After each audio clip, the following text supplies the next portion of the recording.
During the rapturous celebrations in Barcelona's Sant Jaume Square, following the pronouncement of Catalonia's independence on Friday, there was a nagging little detail in the background.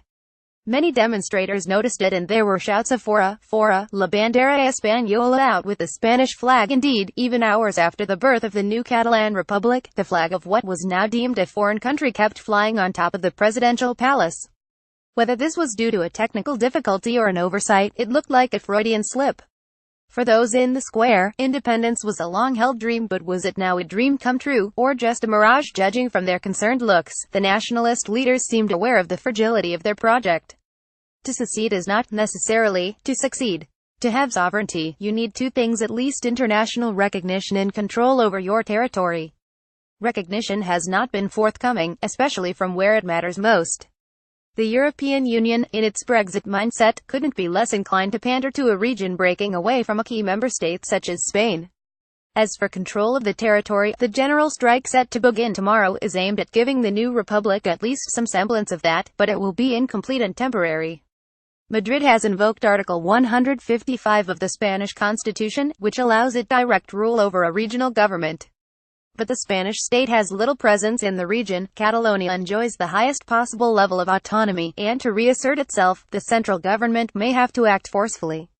This is what the nationalists both hope and fear, that in doing so, it may repeat the blunder of the 1st of October, when an attempt by the police to preempt an illegal referendum backfired spectacularly, by failing in its aim and also providing ugly scenes of violence. Now, arresting the Catalan president and his government for rebellion, as the state prosecutor has vowed to do, and taking control of a huge, and partly hostile, Catalan regional administration, could turn into a nightmare for Madrid. Madrid knows this, and that's why Prime Minister Mariano Rajoy has decided to make an unexpected move he has called a snap regional election. This crucial vote will be held on the 21st of December, the eve of Christmas Lottery Day in Spain. It's an aptly chosen date, for this will be a gamble. By calling an election so soon, Rajoy hopes to spare himself most of the nasty stuff of taking Catalonia to task by setting up a new regional government that would do the job for him. At the same time, he is forcing on the nationalists a tricky conundrum. If they take part in the vote, it will be a depressing climb down for them, an admission that their independence is a mere bluff.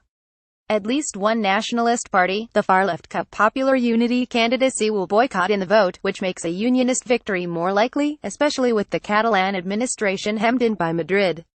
If all three of the nationalist parties finally shun the election, they will be shut out from the new parliament, and it could get cold outside.